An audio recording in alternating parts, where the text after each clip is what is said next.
Uh, My name is Willie Hayes, And how old are you? 63. 63. Okay. And then how long you lived here in Denver? About 50, 59 years, about 59 years. Awesome. Where were you born? Lubbock, Texas. Lubbock. Okay. Awesome. And you told me actually you just got a house. Yeah, You just got a home. about 2 weeks ago, right across the street at YMCA. Congratulations. And what's it like? Or how did you get it? Through the coalition for the homeless. Okay. And what was the process like to apply or to get your house, Well, your home? the coalition for the homeless, they got like a couple of days a week, go on there and get in a lottery, and you sign up for a caseworker, and they help you put in applications to different housing places. Now, the coalition for the homeless has their own housing, but what happens is that when they're dealing with a lot of homeless people, and if they have an email address or phone, whatever, a lot of times they lose it or they forget about it, and then when the housing comes up, now the housing takes about 12 to 18 months. So a lot of 12 times, to 18 months. yeah, I've been waiting 10 years, almost 10 years, but that's because I kept getting, losing my contact information, and I would forget about it. A lot of it is when they tell you 12 to 18 months, after a while you just say, I'm not going to, get it. Because some people go quicker, some don't, but it takes a while. Interesting. Where were you living, or where did you sleep before you got your current situation? Wherever. I like to try to get inside, like in a parking garage or something, but I had to sleep wherever I could. I didn't want to, I didn't like to sleep in groups, although it was safer. I like to sleep by myself because some of the stuff is going on. But I was sleeping in parking garages, wherever I could.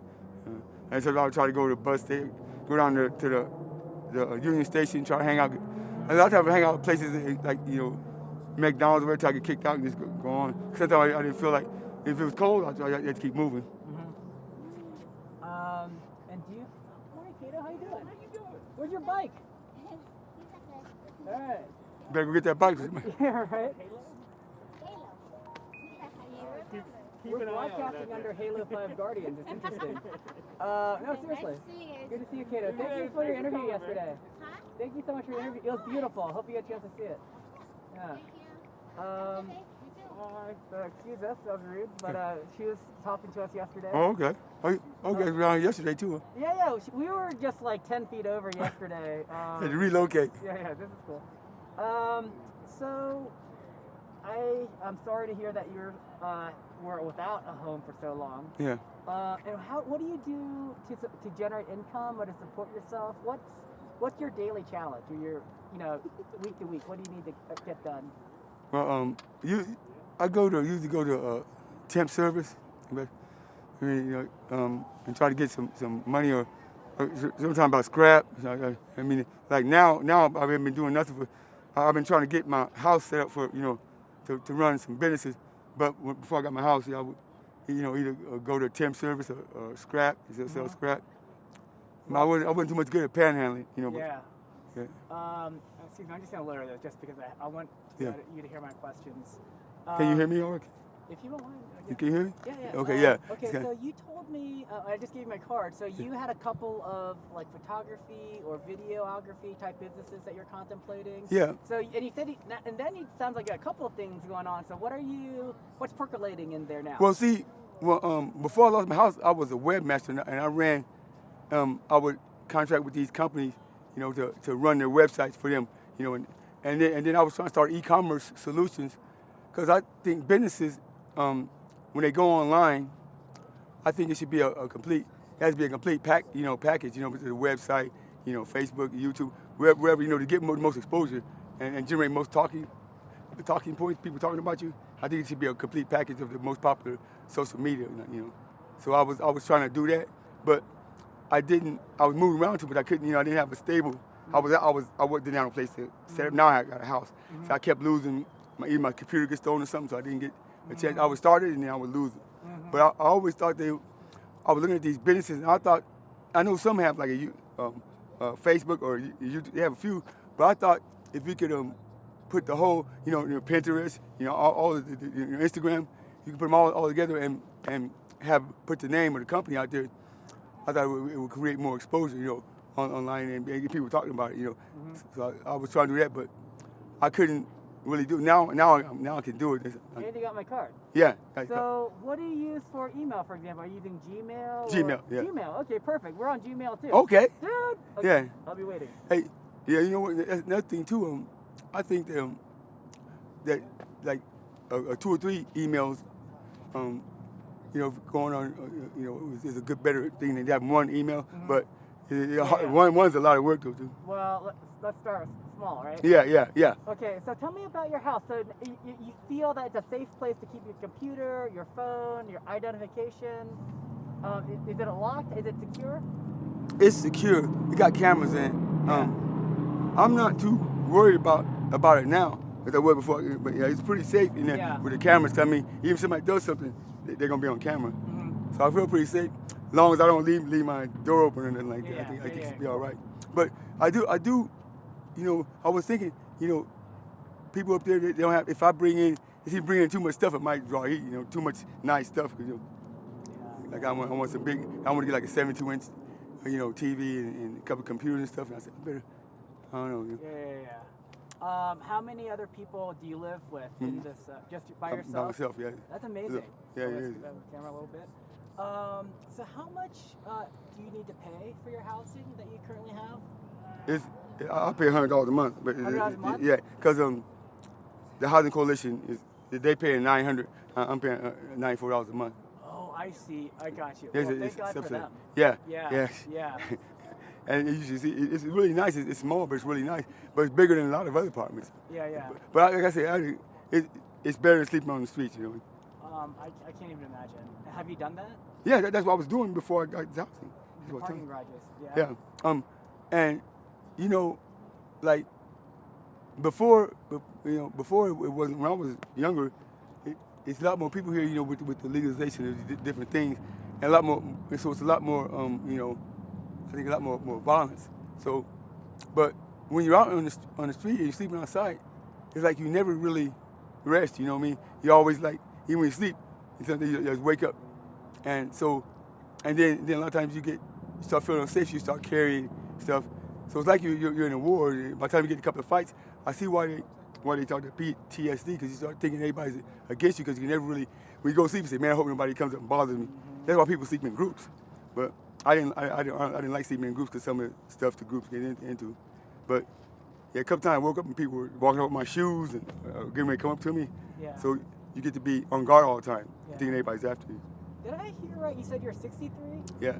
You look like you can't even like 53 to me, but Yeah. See, that was the problem. People thought they didn't realize I was 63, so they was like, you know, they felt I was like a viable, you know, contestant. They was attacking me, and when I told them, I didn't think you were that old, but you know. Well, I think hopefully it's good to look young. Yeah.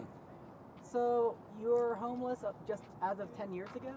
So before then you had a house, or you said you lost a home? Yeah. The last 10 years I've been like living with people. Yeah. I didn't have my own house. I mean, you know, I was on the street. Sometimes I would get in you know, things weren't working out, and I would just go back to the streets. I see. But yeah, I was living with other people and everything. So Lubbock, right? Yeah, Lubbock, Texas. So nice. I'm trying, dude. Yeah, that was. Well, I thought you. So 4 years old. And Five to Denver. Was it to Denver or just someplace else in Colorado? No, we moved right down to the 5 Points. We moved right. Oh man, just right up the road there. Okay, right up the Broadway. Yeah. So, what was your childhood like? Do you mind sharing some of those stories? So this would have been like 1970 or so? Yeah, no, well. Or 60? No, I was like 60. I moved here right before, like 62, right before Kennedy. Right before JFK. Yeah, and I remember I was in school and I heard that. You remember? Yeah, I remember that and I remember, and they were saying, I didn't read at the time, but they were saying that shots came from these different places, and I'm like, what are you talking about? And then King got assassinated, but even I didn't believe that. When I was a little kid, I didn't believe. Where were you when you heard about Martin Luther King getting assassinated? In school. What grade would that have been? Well, he was assassinated, what, 63, was it? Yeah, 63, yeah. Yes, I was born in second, third grade, something like that. Second or third? 69, yeah. 69, you said? Yeah. So, what have been things that have held you back in your life, do you feel? Or Well, I actually had some great opportunities. I went to Manual and in high school, and I was talking to a counselor there. He said, "What do you want to do?" You know, I said, "Well, see, nobody in my family had been to college before." And so I told him I wanted to go to college, but my grandma told me I couldn't because we couldn't afford it. She told me I was going to have to get a job. He said, "Well, wait a minute." He put me in, they had an outward bound program, which the Good World Mountain, they had upward bound, which where you start college in your junior year. And I said, "Well, yeah, that sounds good to me." I had tried to join the service, but they wouldn't take me because we had 6 kids and I was the only male and the youngest. So that's why they did that. Let's see. Adam, do you have any questions for Mr. Willie? Willie Hayes? Hey, Memory's good today. yeah. All right. Willie, forgive me if this is rehashing old ground or covering something that you've already Yeah. kind of done, but what do you feel like? What's the good part of this so far? Like about spending time here with everybody. What's the upside? Well, you know, my whole problem with being homeless was the hygiene. You know, I'm the only guy with 6 sisters, and they were pretty clean. So the hygiene problem, you know, was a problem here. Now I like you know that not everybody tries to pick up. Some people pick up after themselves. So I think that and here you get a lot of protesters. You get a lot of people.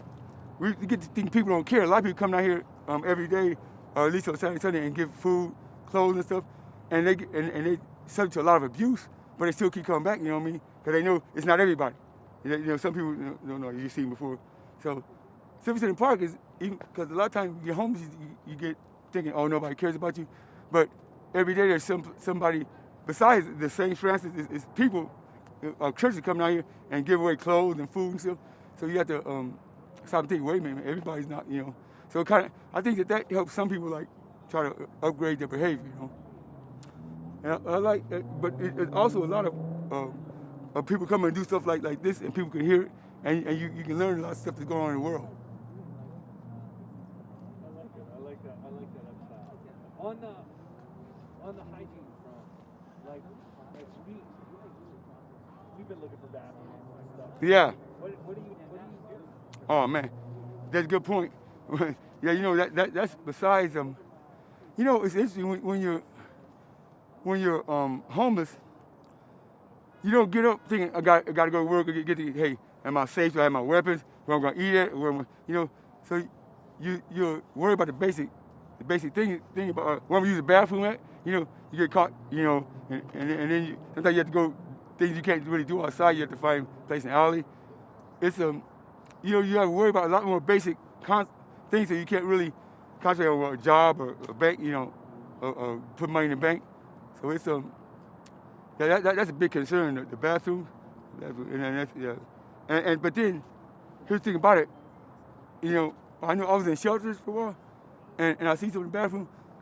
There's some people who they got some kind of thing where they have to go in there and clog up the back, or they like to, you know, just tear stuff up. And so that's why you know businesses don't want you using the bathroom. I don't know what it is. People go in there, and some people specifically go in and find even a porta potty and destroy it for some reason. I don't know what it is.